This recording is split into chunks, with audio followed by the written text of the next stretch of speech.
बच्चों जय जय श्री राधे।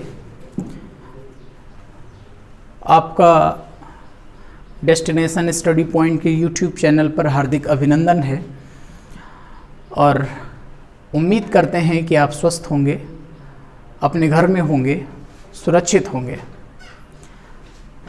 आज क्लास 11th का अगला लेक्चर होना है। पिछले लेक्चर में आपने देखा था कि हमने फिजिक्स का इंट्रोडक्शन थोड़ा आपको समझाया था। फिजिक्स कहाँ से ये शब्द आया है, किसने इसको भौतिक शब्द दिया है, इसकी प्राचीनतम परिभाषा क्या है, ओल्ड डेफिनेशन क्या है और इसकी आधुनिकतम परिभाषा यानी लेटेस्ट डेफिनेशन क्या है। इन दोनों ही बातों को हमने आपके सामने रखा था और हमने थोड़ा सा फिजिक्स के पार्ट्स भी समझाए थे, माइक्रोस्कोपिक, मैक्रोस्कोपिक, ये सब। और मैक्रोस्कोपिक में आपको हम एक पार्ट समझा चुके थे। अगले पार्ट की बारी है मैक्रोस्कोपिक समझने की। बच्चों आपने थर्मोडायनेमिक्स समझा था, अब अगली हेडिंग उसी में है मैकेनिक्स।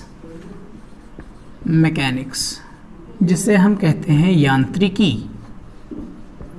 क्या पढ़ेंगे हम इसमें? देखिए, पहला चैप्टर जो हम आपको पढ़ा रहे हैं, ये चैप्टर ये बताता है कि हमें 11th में, 12th में और जब तक हमें साइंस की दुनिया में रहना है, फिजिक्स की दुनिया में रहना है, तब तक हमें कौन कौन से टॉपिक्स सीखने, पढ़ने और जानने हैं। जैसे ये जितनी भी हेडिंग्स आप देख रहे हैं, अभी पीछे हमने आपको थर्मोडायनेमिक्स पढ़ाई, आज हम मैकेनिक्स पढ़ा रहे हैं, अभी और पढ़ाएंगे। ये सब आपकी चैप्टर्स की एक्चुअल यूनिट्स हैं और प्रत्येक यूनिट के अंदर 3-3, 4-4 चैप्टर्स हैं। तो आप ये मान के चलिए कि आपको आगामी 2 सालों में क्या सीखना है 11th और 12th में, उसकी ब्रीफ इंफॉर्मेशन आपके सामने रखी जा रही है। तो यांत्रिकी जो मैकेनिक्स शब्द है, इस मैकेनिक्स में जो है हम जैसा कि नाम से ही देख रहे हैं कि यंत्रों के बारे में पढ़ेंगे। यंत्र किस तरह से गति कर सकते हैं, क्यों गति करते हैं, कौन सा कारण है जो उन्हें गति कराता है, कैसी कैसी गतियां हो सकती हैं, आदि कई प्रकार की बातों का अध्ययन करेंगे। यही मैकेनिक्स हमें ये सिखाएगा कि हमारे वैज्ञानिकों ने किस तरह से पृथ्वी की गति का अध्ययन किया, किस तरह से चंद्रमा पर जाने की अपनी योजना बनाई, किस तरह से तमाम सारे उपग्रहों का परिक्षेपण किया। ये सब यही ब्रांच डील करती है। इसी ब्रांच को और विस्तृत कर दिया जाता है और तब हम उसके अंदर ये सब सीखते हैं। तो यांत्रिकी में हम मूलतः गति, बल आदि के नियमों को पढ़ते हैं। इसमें हम न्यूटन के गति विषयक नियमों का अध्ययन करते हैं, गति के समीकरणों का अध्ययन करते हैं, घूर्णन गति का अध्ययन करते हैं, वृत्तीय गति, सर्कुलर मोशन का अध्ययन करते हैं, सैटेलाइट की जो मोशन है उसका अध्ययन करते हैं, अर्थ का रिवॉल्यूशन है उसका अध्ययन करते हैं। ये है यांत्रिकी की एक छोटी सी शाखा उसी के अंदर, जिसे हम काइनेमैटिक्स के नाम से जानते हैं, गतिकी के नाम से जानते हैं। यांत्रिकी यही नहीं रुकता, यांत्रिकी मशीनों में भी जाता है, यांत्रिकी द्रवों में भी जाता है, जिसे हम फ्लूइड मैकेनिक्स के नाम से भी पढ़ लेते हैं। फ्लूइड मैकेनिक्स में हम ज़्यादातर द्रवों की मैकेनिक्स का अध्ययन करते हैं। इसके अंतर्गत बर्नौली प्रमेय, टॉरिसेली प्रमेय और पास्कल का नियम, इन सब का अध्ययन करेंगे और ये बड़े इंटरेस्टिंग टॉपिक्स हैं। तो ये है हमारी यांत्रिकी। समझ में आई बात? यांत्रिकी में आपको अपने हिसाब से लिखना है कि आप किसका अध्ययन करेंगे। न्यूटन का अध्ययन करेंगे, गति विषयक नियम पढ़ेंगे, पास्कल को पढ़ेंगे, बर्नौली थ्योरम को पढ़ेंगे, आदि कई जो है उपग्रहों की गतियों का अध्ययन करेंगे, ग्रहों की गतियों का अध्ययन करेंगे। तो इसके अंतर्गत ये पढ़ते हैं, ये है मैकेनिक्स। उस दिन की क्लास में आपने थर्मोडायनेमिक्स पढ़ी थी, थर्मोडायनेमिक्स। अगला हिस्सा है दोलन एवं तरंगों का। दोलन एवं तरंगे, इन्हें हम कहेंगे ऑसिलेशंस, ऑसिलेशंस एंड वेव्स। इसके अंतर्गत दोलनी गति, जैसे आप कभी गांव में झूला झूले हों, पेड़ों पर जो है हम शाखाओं में रस्सी डाल के नीचे कोई पटरा इत्यादि बांध के जिस तरह से झूले का आनंद लिया जाता है, तो आप देखते हैं कि वो जो जिगजैग मोशन हो रही है, वो टू एंड फ्रो मोशन जो हो रही है, वो ऑसिलेटरी मोशन, एक दोलन जो पैदा हो रहा है उसकी बड़ी गणित है, उसको इसी के अंतर्गत पढ़ा जाएगा। तमाम तरह की तरंगें, जैसे हम बोल रहे हैं तो ये ध्वनि तरंग है, इसका अध्ययन किया जाएगा। तालाब के किनारे हम खड़े होकर के बार बार उसमें कंकड़ मार रहे हैं, उनका अध्ययन किया जाएगा। जो लहरें क्रिएट हो रही हैं, लहरों के ऊपर जो लहर पैदा हो रही है, उनको हम पढ़ेंगे। कंटिन्यूअसली हम डिस्टरबेंस जहाँ क्रिएट कर रहे हैं, हम लोग बांसुरी देखते हैं कैसे बजाती है बांसुरी। बांसुरी की मैकेनिक्स सीखनी है कि बांसुरी किस तरह से काम करती है, उसके पीछे की फिजिक्स क्या है, हारमोनियम कैसे बजता है, गिटार कैसे काम करता है। हम लोग अनुप्रस्थ तरंगें, अनुदैर्ध्य तरंगें, इन सब का अध्ययन करेंगे। इसके अंतर्गत रडार की चर्चा होगी, इसके अंतर्गत हम भूकंप के बारे में जानेंगे। ये सारी बातें हम लोग किस में सीखेंगे? दोलन एवं तरंगे में। अगली बात आती है, उसे हम कह देंगे प्रकाशिकी। प्रकाशिकी को इंग्लिश में लाइट नहीं कहेंगे, ऑप्टिक्स कहेंगे। लाइट नहीं, ऑप्टिक्स,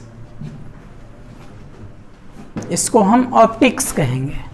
इसमें सभी प्रकाश की गणित का, जितनी प्रकाश की गणित है, उस पूरी प्रकाश की गणित का अध्ययन हम जो है प्रकाशिकी के अंतर्गत करेंगे।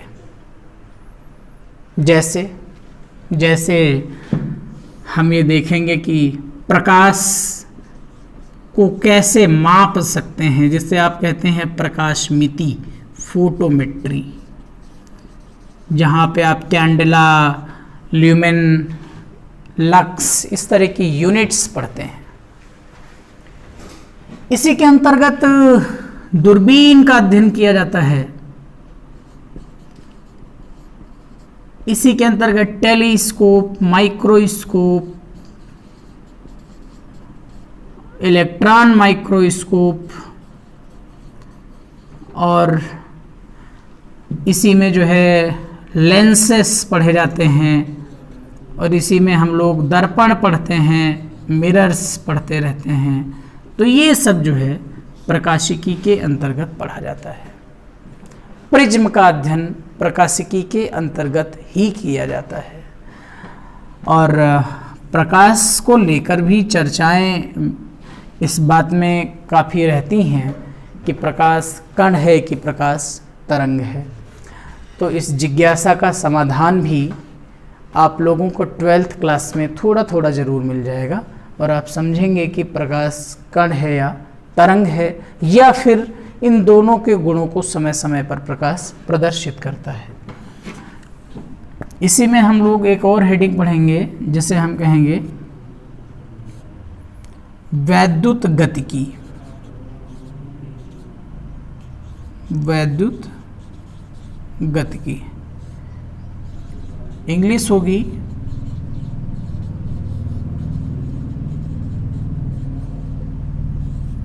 इलेक्ट्रोडायनामिक्स।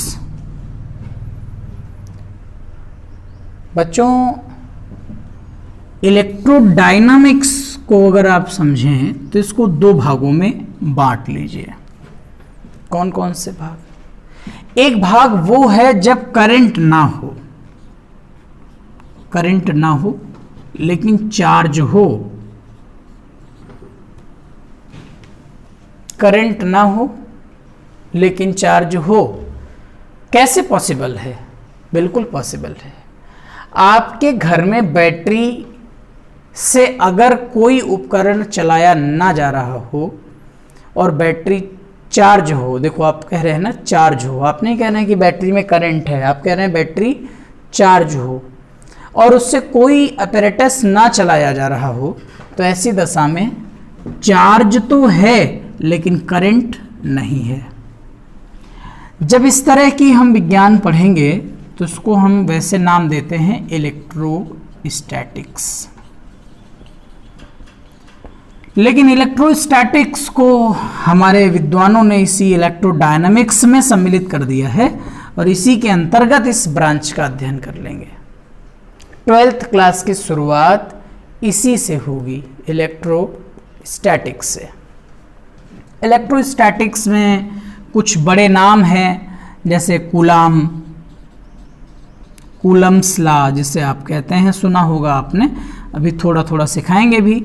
और दूसरा इसी में एक और नाम आपने सुना होगा, गॉस, बड़ा नाम है विज्ञान में गॉस का। तो इस तरह की थ्योरम्स हमें सीखने को मिलेंगी जो प्योर इलेक्ट्रोस्टैटिक्स से रिलेटेड है, अर्थात जहां चार्ज है लेकिन करंट नहीं है, यानी ये कह लिया जाए कि चार्ज चल नहीं रहा है, क्योंकि अगर चार्ज चलेगा तो उसी का नाम क्या हो जाएगा? करंट हो जाएगा। तो इसलिए चार्ज है परंतु करंट नहीं है। एक दूसरे ब्रांच की इसी में बात करेंगे, जब चार्ज नहीं होगा, या यूं कह लो कि जब चार्ज डायनामिक होगा, चार्ज अंडर मोशन होगा, उस समय की बात, और तब करंट होगा, तब करंट जीरो नहीं होगा। उस समय चार्ज नहीं देंगे हम उसको चार्ज कहेंगे नहीं, बल्कि हम उसको करंट कहेंगे। तब भी कुछ विशेष वैज्ञानिक विशेष नाम हमारे सामने आएंगे, जैसे हम किरचॉफ लॉ का अध्ययन करेंगे, जैसे हम ओम्स लॉ का अध्ययन करेंगे।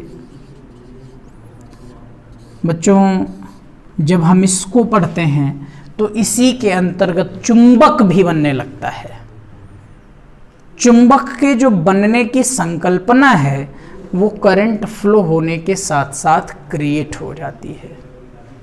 तो जब हम पहले स्टार्ट करेंगे तो करंट नहीं होगा, चार्ज होगा। फिर जब चार्ज चलना शुरू करेगा तो करंट आ जाएगा, चार्ज चला जाएगा, और जब करंट आ जाएगा तब फिर ऑटोमेटिकली मैग्नेट आ जाएगा, और जब मैग्नेट आ जाएगा तो हम उसी में मैग्नेट का भी अध्ययन कर लेंगे। तो ये हमारी जो है माइक्रोस्कोपिक फिजिक्स के पार्ट हो गए। अब आइए माइक्रोस्कोपिक फिजिक्स, जिसमें हम सूक्ष्म भौतिकी पढ़ते हैं। सूक्ष्म भौतिकी बोलते क्या है? माइक्रोस्कोपिक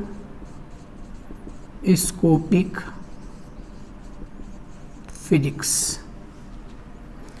माइक्रोस्कोपिक फिजिक्स में हम लोग फिजिक्स के उस पार्ट की स्टडी करेंगे जो स्थूल नहीं है, जो सूक्ष्म है, जो दुर्लभ है देखने में, परंतु उसके प्रभाव में हम हैं। वही है माइक्रोस्कोपिक फिजिक्स, जिसे हम क्वांटम फिजिक्स कह सकते हैं, जहाँ पर हम लाइट की स्टडी करते रहते हैं, जहाँ पर हम फोटो इलेक्ट्रिक इफेक्ट को पढ़ते रहते हैं, प्रकाश वैद्युत प्रभाव को पढ़ते रहते हैं। तो सूक्ष्म भौतिकी के अंतर्गत हम अत्यंत सूक्ष्म कण, इलेक्ट्रॉन, प्रोटॉन, न्यूट्रॉन और एंटी पार्टिकल्स, कई सारे, उनकी क्रियाओं का अध्ययन करते हैं।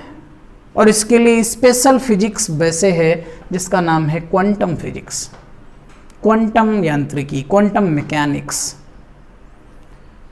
और न्यूक्लियर फिजिक्स को भी हम इसी श्रेणी में रख सकते हैं, क्योंकि न्यूक्लियर फिजिक्स का भी मैक्रोस्कोपिक एक्सपीरियंस लाइफ में नहीं है।